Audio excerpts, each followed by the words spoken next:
하나님께서 오늘 우리에게 주시는 말씀이 있습니다.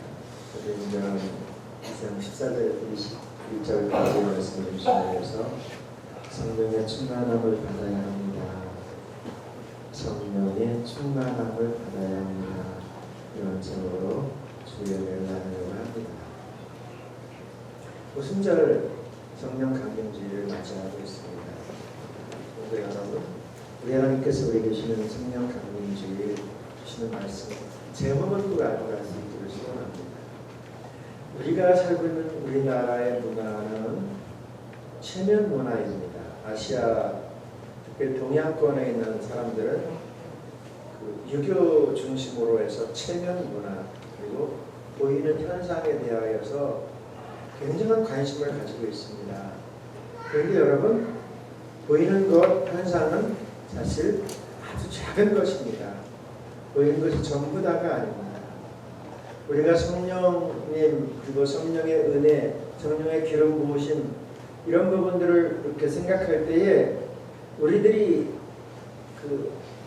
알고 있는 부분들이 너무나도 아쉽게도 아주 작은 것입니다. 얼만큼 작은 것이냐면 오늘 주님께서 주시는 말씀 앞에서 우리는 그 답을 찾아볼 수 있기를 소원합니다. 2장 4절의 말씀 먼저 볼게요. 그들이 다 성령을 충만하게 앞으로 성령이 말하게 하심을 따라 다른 언어로 말하기 시작합니다.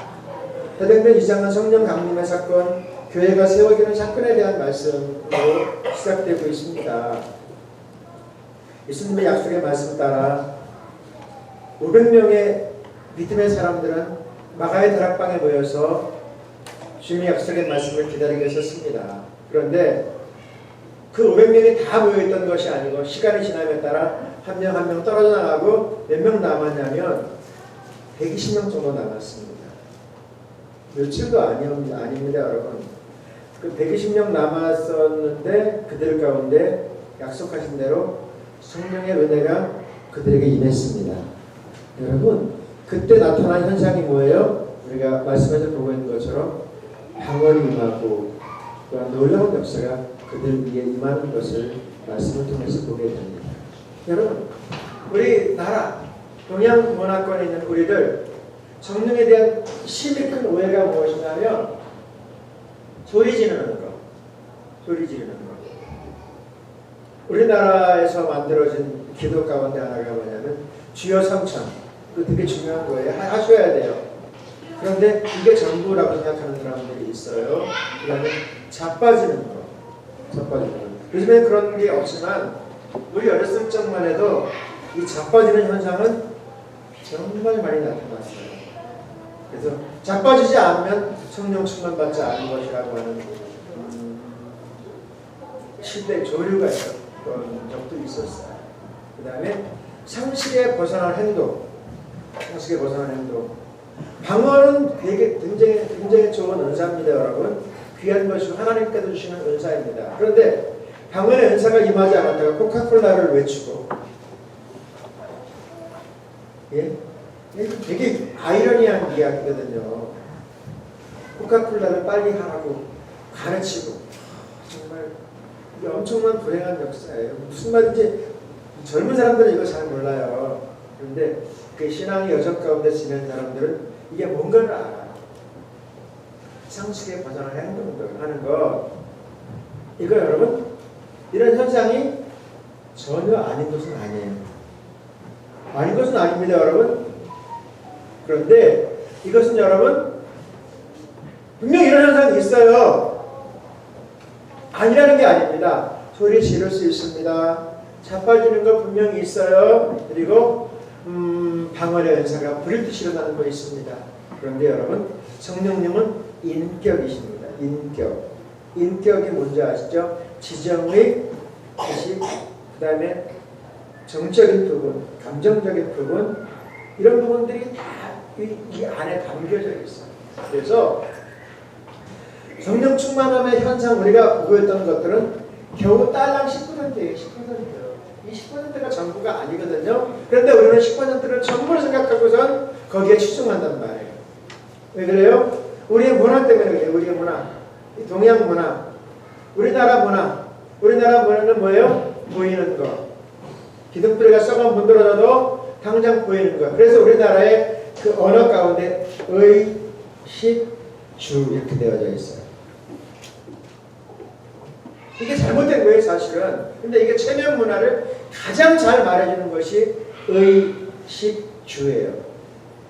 사람들에게 잘 입은 거 보여줘야 돼요. 잘 보여줘야 돼요. 그래서 금이환영, 동네에 돌아올 때, 출세하고 돌아올 때 금으로 된 옷을 입고서 돌아올 때 막 멋진 옷을 입고. 예? 이게 뭘 말하는 거예요? 체면 문화를 이야기하는 것이죠. 근데 성령 충만의 현상은 이것은 딸랑 10%밖에 안 돼요. 10%에 집중하면 여러분 어떻게 될까요? 여러분 물론 중요하지 않다는 이야기 아닙니다. 진짜 중요한 것을 놓치게 돼요. 진짜 중요해요. 우리는 그 순간을 그 부분들을 잘 기억하면서 정말로 성령 충만함이 무엇인가 이 부분들을 바르게 알고 바른 믿음 생활할 수 있기를 주님의 이름으로 축복합니다. 근데 여러분 보이는 현상보다는 보이지 않는 것들이 더 귀하고 소중하다는 사실을 여러분들 잘 아실 것입니다. 우리 육신도 있지만 육신 안에 마음이 있다는 걸 외면하지 못할 것입니다. 이건 사실이기 때문에요. 그리고 우리 마음 안에 영혼이 있다는 사실을 부인할 수 없습니다. 그런데 여러분 육신보다 마음이 더 중요하고 마음보다 영혼이 더 귀하다는 사실은 여러분 인정하시나요? 우리 하나님께서 오늘 우리에게 말씀하려고 해요. 성령의 충만함을 받아야 합니다 라고 말씀하세요. 그런데 여러분 오늘 말씀은 이제 성령의 충만함 가운데 있는 현상 속에서 사람들이 오해를 하는 거예요. 야 아침부터 저들은 술 처먹었다. 죄송해요. 사람들이 그렇게 이야기하고 있어요. 그럼 술 드셨다. 뭐가 맞을까요? 제가 고민하는 거예요. 뭐가 맞을까요? 술 자주 드셨다? 그 사람들 그렇게 이야기하지 않았을 거예요. 저것들은 예수 믿는다고 하면서 아침부터 뭐 하는 짓이요? 새벽부터 9시에 그 시간이 9시에 막 떠들고 그 사람들이 말하고 때는 막 떠들고 막 그런 거예요. 막 술 먹은 거예요. 술 드신 것처럼 막 보여요. 성경에 나와 있는 이야기 다른 데게 아는 거 아니에요? 막 그런데 비난하는 거예요. 그때 베드로가 이야기합니다. 그리고 말씀하는 거예요. 말하는 거예요. 14절 말씀 15절을 같이 볼게요. 베드로가 11명의 사도와 함께 일어나서 군중을 향해 큰 소리로 말했습니다. 유대 사람들 그리고 예루살렘에 사는 모든 주민 여러분, 이 일을 여러분께 설명해 드리겠습니다. 내가 하는 말의 귀를 기울여 주십시오. 우리 술 먹은 거 아니에요. 우리 아침부터 술 안 먹었습니다. 이 일을 제가 설명할게요 라고 하면서 베드로의 설교가 시작됩니다. 그 설교의 내용은 우리가 지금 이렇게 된 것은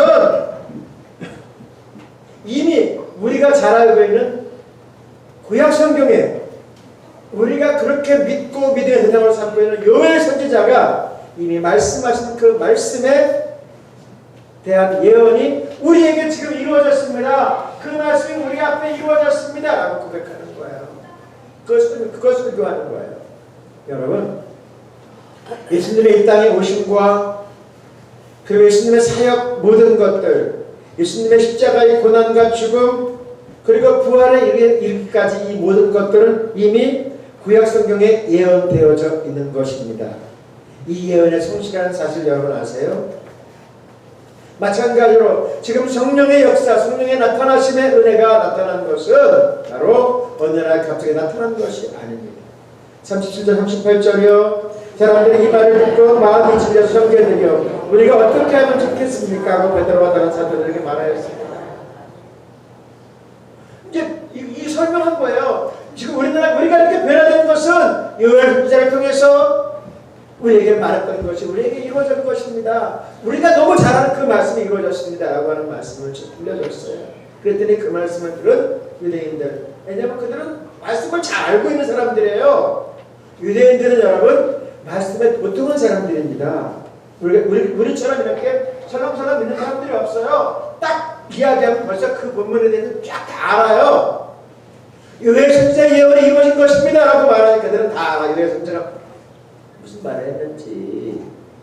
그럼 우리는 어떻게 하면 좋습니까? 라고 물어봐요. 그때 베드로가 이야기합니다. 38절이요. 베드로가 대답하였습니다. 회개하십시오. 그리고 여러분 각 사람은 예수 그리스도의 이름으로 세례를 받고 죄 용서를 받으십시오. 그러면 성령의 선물을 받을 것입니다.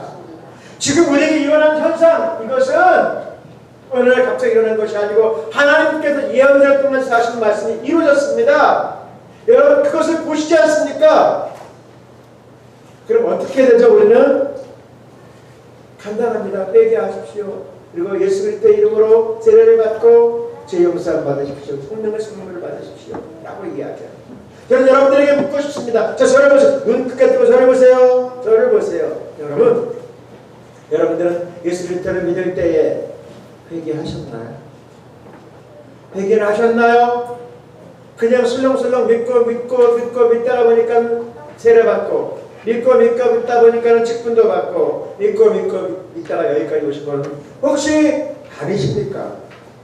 사실 우리가 예수를 처음 믿을 때는 이런 부분들을 굉장히 강조를 했고 나는 체계적으로 이 부분들을 잘 교육하고 가르쳤습니다. 그런데 요즘에는 이거 가르치는 것이 정말 어렵습니다. 왜 어렵냐면 회개하십시오라고 그러면 뭐라는지 아세요? 대놓고는 너나 회개해. 그죠? 생각하지도 않고 바로 입에서 딱 나와요. 너나 회개하라. 이렇게 얘기하죠. 여러분 이거 아닙니다. 그렇게 되면요 우리는 신앙생활도 여러분 단계가 있습니다. 쉽게 얘기해서 틀이 있어요. 이것말로 프레임이 있습니다. 단계가 있어요. 이건 무시하면 안 되는 거예요, 여러분. 기초가 있는 거예요. 이런 거는 다 무시해버리고 나 예수 믿어. 나 목사 될 거야. 이런 사람도 정말 많아요. 세상에 나가면. 웃기도 않습니다, 여러분. 이거 정말 아니거든요. 이거 진짜 아니에요. 여러분 다 단계가 있고 체계가 있고 과정을 지내야 돼요. 우리는 이런 부분들이 안 되겠다고 한다면 회개를 어떻게 하는 거야? 라고 말하는 사람이 있어요. 끊는 거예요. 죄송하지만 이 부분 한번 여러분 점검해 볼 수 있기를 소원합니다. 회개와 영적 과정을 지내야 돼요. 우리 사실 복음을 전할 때 이런 부분들을 굉장히 많이 강조했습니다. 이거 굉장히 작은 부분이니까 기억했다가 영혼 구원을 전도할 때 사용하십시오. 사용하세요. 기억했다가 영접 기도하고 회개를 시킬 때 이런 과정을 꼭 지내야 돼요. 저를 따라서 하겠습니다. 다 아는 거지만 한번 따라해 보겠습니다. 살아계신 하나님 아버지, 저는 죄인입니다. 어디에서 와서 왜 살며 어디로 가는지 알지 못하고 방황하며 살았습니다. 주님의 부르심 앞에 회개합니다. 예수님의 십자가 보혈로 저를 씻어 주시옵소서. 저를 위해 죽으시고 저를 위하여 부활하신 예수님을 제 구주로 모셔드립니다. 성령님 내 안에 오시옵소서. 성령님 환영합니다. 성령님 임재하여 주옵소서. 성령님의 인도하심 따라 살겠습니다. 예수님의 이름으로 기도드립니다. 아멘. 여러분 회개의 과정, 영접의 과정 이거 반드시 시켜야 됩니다. 이 과정 그냥 지나가면 안 되는 거예요, 여러분. 이게 여러분 장난 아닙니다. 모든 것은 여러분 공부에도 여러분 다 그 기초라고 하는 과정을 지나지 않고 훅 뛰어 올라와서 모릅니다. 그리고 물론 그 안에 있을 수 있지만 결국은 모래로 지은 다리처럼 어떤 순간에는 다 무너지게 되어져 있습니다. 우리의 신앙의 과정도 마찬가지입니다. 신앙의 과정도 체계적으로 우리가 자리 잡혀져 있지 않다고 한다면 여러분 우리는 그냥 무너지는 거예요. 사람과 마귀 어둠의 영들이 와가지고 와서 우리를 미혹하는 거예요.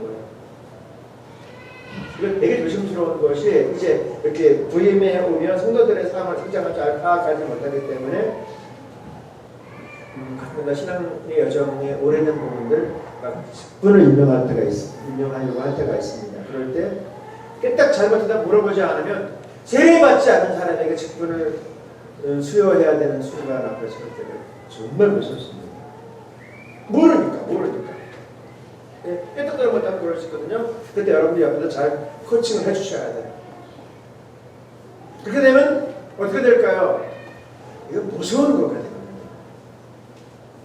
마찬가지로 우리 예수를 믿고 살아가면 성령의 인도하심과 성령의 길을 보실 가운데 설명하면 어떻게 될까요? 반드시 회개라고 하는 과정을 지나지 아니하면, 우리의 그릇이 깨끗해지지 아니하면 여러분 성령님의 역사가 나타나지 않아요. 물론 성령님은 이미 우리 안에 와 계세요. 우리 안에 와 계세요. 그런데 성령님을 인정하고 환영하고 그분이 일하실 수 있으려면 어떻게 될까요? 우리 자신이 먼저 그분이 일하실 수 있도록 우리 심령이 깨끗해져야 돼요. 우리 주님께서 말씀하세요. 성령님께서 우리에게 큰 은혜를 베풀어 주십니다. 그런데 2장 17절에 어떻게 임하시는지를 말씀하려고 해요. 같이 봅니다. 하나님이 말씀하시기를 말씀에 내가 내 몸을 모든 육체에게 부어주리니 너희 자녀들은 깨어날 것이요 너희 젊은이들은 환상을 보고 너희 늙은이들은 꿈을 꾸리라. 성령의 현상을 이제 말씀하는 거예요. 여러분 소리 지르는 거 없습니다. 여기 보세요. 넘어지는 거 없어요. 어떻게 해요? 성령의 역사가 임하면 어떻게 될까요? 모든 육체에게 임하는 거예요. 모든 육체에게. 그리고 자녀들은 예언할 것이요 젊은이들은 환상을 보고. 쉽게 얘기해서 젊은 사람들은 비전을 품으며 살 것이라고 이야기합니다. 지금 세상 현상은 어떻습니까? 헬조선이라고 하는 말을 궁금하게 설명하게 됐습니다. 왜요? 지옥 같은 대한민국 주국이라고 하는 뜻이죠. 조선국을 하니까 지옥이라고 이야기해요. 지옥. 현상학적으로 보면 맞죠. 소망이 없어요. 길이 안 보여요. 빛이 안 보입니다. 근데 여러분 이들은 여러분 잘못 알고 있는 것이 있어요. 왜냐하면 그들이 선비가 살았던 그들의 아버지의 시대, 그들의 할아버지의 시대 지금보다 100배, 1000배 더 힘들었습니다. 더 힘들었습니다. 저는 우리 아버지들이 살았던, 우리의 선배들이 살았던 일제강점기 시대를 알고 있습니다. 네? 그 이전의 시대를 이렇게 공부해서 보면요, 완전 지옥이죠. 완전 지옥. 물론 그 시대도 잘 사는 사람도 있었을 거예요. 양반들. 그 사람들은 얼마예요? 인구의 단 5%. 나머지 사람들은 그 5%를 받드는 지옥과 같은 사람이 아닙니다. 여러분들은 그 시대를 살았다면 사람이 아닙니다. 숫자에 치지하지. 인격이 아닙니다. 그거 아세요? 우리나라 이렇게 여성들이 예수를 잘 믿은 이유가 뭔지 아세요? 예수님을 통해서 사람다운 삶을 살 수 있는 길을 열었기 때문에 그렇습니다. 그런데 성령이 임하면 어떻게 돼요? 비전을 갖게 돼요. 그리고 나이 든 사람은 어떻게 돼요? 꿈을 소망이 생깁니다. 그 전에 어때요? 내가 죽지 그럭저럭 산겨 세상은 이렇게 사는겨. 그러면 살다가 죽는 게 끝이에요. 이게 다예요.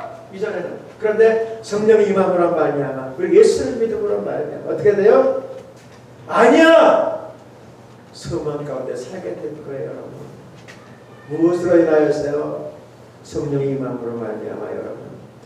성령 강림절은 여러분 교회의 시작을 의미합니다. 교회의 생일을 의미하는 거예요. 이 땅에 보이는 모든 교회의 생일 바로 오늘이 바로 그날이에요. 여러분 이 놀라운 역사가 우리를 복음 안에서 7년을 서서 참 자유 가운데 서게 하신 줄로 믿습니다. 우리 이 은혜를 전해갈 수 있기를 소원합니다. 성령님의 임하심으로 이 땅에 사는 모든 사람들에게 비전을 가지고 꿈을 가지고 소망을 가지고 살 수 있는 길이 열려진 줄로 믿습니다. 오늘 주님께 저와 여러분에게 말씀하세요. 성령의 충만함을 받아야 합니다. 이렇게 말씀합니다. 그러면 이제 이런 서러운 부분을 가지고 어떤 방법으로 성령의 충만함을 받을 수 있는가라고 하는 답을 한번 찾아가 보려고 합니다. 여러분, 성령 충만함은 여러분 딱 쥐야 삼창으로 소리 지를 때 그것은 몇 %라고요? 10%. 여러분 10% 매달리면 어떻게 될까요? 실망하게 됩니다. 왜 90%를 냅두고 10% 매달리고 있으니까 그건 정말 바보 같은 짓이에요. 우리나라 체면 문화에 얽매여서 보이는 것의 현상에 따라가는 것은 여러분 불행한 도예요. 성령의 역사는 거의 대부분 말씀으로 임하는 줄로 믿습니다. 말씀으로 임해요. 말씀을 들을 때 성령의 역사가 임합니다. 말씀을 들어야 돼요. 말씀 한 거 보려고 하면 사도행전 10장 44절 46절이요. 같이 볼게요. 베드로가 이 말을 할 때 성령이 말씀 듣는 모든 사람에게 내려오시니 베드로와 함께 온 할례 받은 신자들이 이방인들에게도 성령 부으심을 받으려는 놀라니 이는 강원을 말하며 하나님의 높임을 들으리로라. 아멘. 성령의 역사는 성령의 임재는 하나님의 말씀을 들을 때 말씀을 듣고 아멘할 때 말씀을 듣고 가슴이 뜨거워지는 그 순간에 임하는 줄로 믿습니다. 성도 여러분 그래서 말씀을 잘 들어야 돼요. 말씀을 들을 때 눈을 뜨고 저를 보세요. 말씀을 들을 때 성령의 역사가 나타난다니까요. 여러분 성령의 충만을 받아야 되는 이유가 있어요. 그것은 여러분 기도를 읽으시는 능력이 있습니다. 여러분 제가 임하는 것은 당해낼 사람이 없습니다. 당해낼 성자가 없습니다. 여러분 그 누구도 죄악 앞에서는 여러분 아무도 장사가 없습니다. 아무도 의인이 없습니다. 여러분 의인은 없나니 하나도 없다고 했습니다. 여러분 죄를 상대해서 이길 수 있는 사람은 한 사람도 없습니다. 성령의 충만함 가운데서 성령의 기름 부으심 가운데 세워져야 돼요. 주님이 이렇게 말씀하려고요. 갈라디아서 5장 16절이요. 내가 이르노니 너희 성령을 따라하라. 그녀는 육체의 욕심을 이루지 아니하리라. 가장 중요한 성령 충만 받아야 되는 가장 중요한 것이 뭐예요? 바로 죄악을 묻습니다. 죄악은 안목에 잡는 걸 보이는 것이 다 죄악이에요. 이생의 철학. 여러분 이런 모든 것들이 죄악을 우리를 사로잡아요. 성령님 내 안에 오시옵소서. 나를 사로잡아 주시옵소서. 죄악을 이기신 능력을 주시옵소서. 성령의 충만한 기름 부으심 가운데 세우지 않으면요 방법이 없기 때문에 여러분 성령 충만함을 하게 되는 가장 큰 이유는 뭔지 아세요? 죄를 이기신 능력입니다. 깨닫게 하시고 보게 하시는 거예요. 여러분 자, 성령 충만을 받았다는 사실 어떻게 아시는지 아세요? 갈라디아서 5장 20절 23절 같이 볼게요. 오직 성령의 은혜는 사랑과 희락과 화평과 오래 참음과 자비와 양선과 충성과 온유와 절제니 이 같은 것을 금지할 법이 없느니라.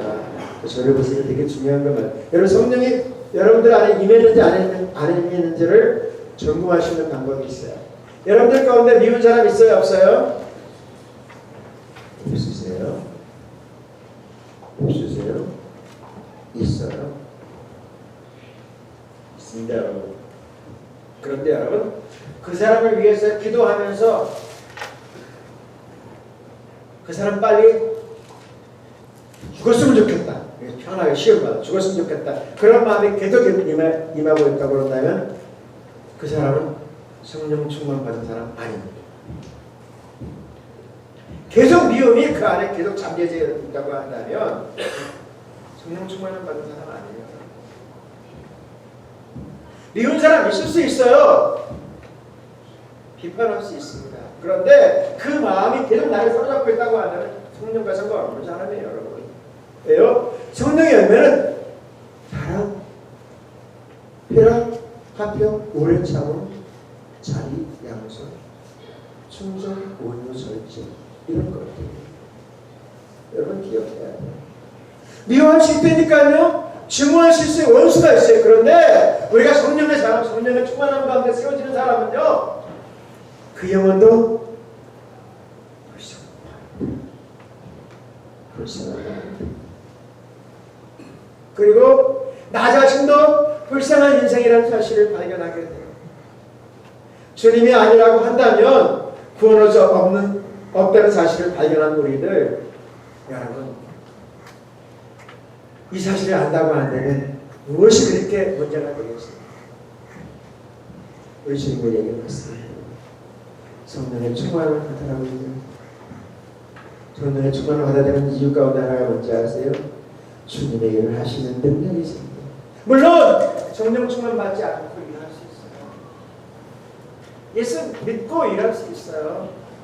그런데 여러분 그 일은 오래 가지 않습니다.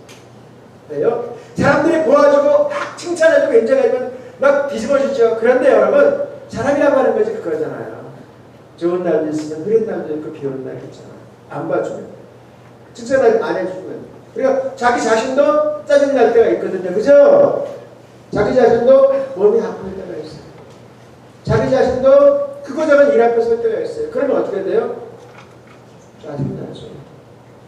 힘들어지죠.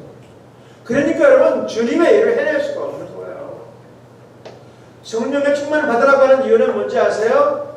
그거 사실은 능력이에요. 능력이.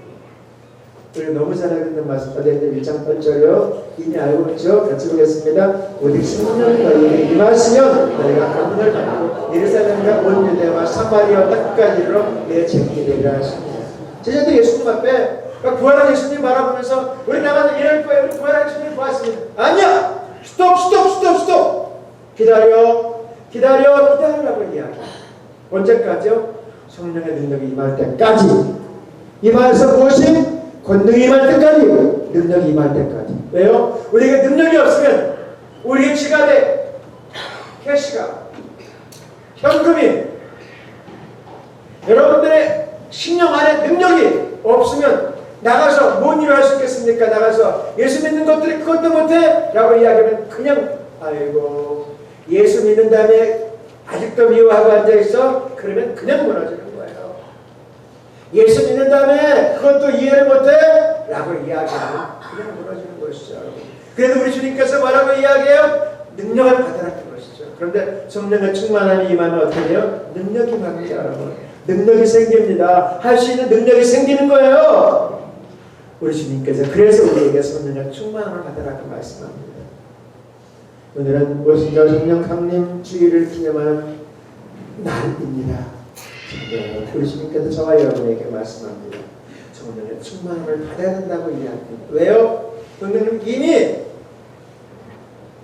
오순절 성령 강림의 날 이전부터 사실 이라고 외쳤어요.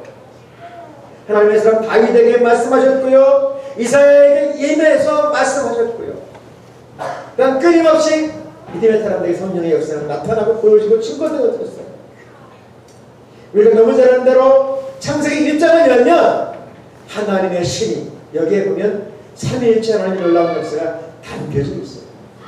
이미 담겨져 있어요. 그런데 현상 속에서 우리에게 다가올 성령의 능력을 우리가 우리의 삶 속에서 체험하고 또한 경험하여서 우리 주님께서 이 땅에서 당당하게 살라고 이 말씀 주시고 계신 줄로 믿습니다. 왜요? 궁극적으로 이 말씀 하려고 하는 거예요. 오늘 말씀 마지막 절이요. 누구든지 주의 이름을 부르는 자는 구원을 받으리라 합니다. 아멘. 구원의 완성을 위해서입니다. 저와 여러분이 이 땅에 당당하게 예수 믿는 사람으로서 당당히 세워가게 하기 위해서 주님께서 이 말씀 주시는 줄로 믿습니다. 성도 여러분, 나는 구원받은 사람이야, 천국 백성이야. 주님의 약속의 말씀을 가슴에 품고 증거하며 자랑하면서 어깨 펴시고 믿음의 사람을 살라고 이 말씀 주시는 줄로 믿습니다. 이 말씀을 힘입어서 이 시대를 떼어서 바라보시면서 승리하는 삶 살아낼 수 있기를 주님의 이름으로 축원합니다.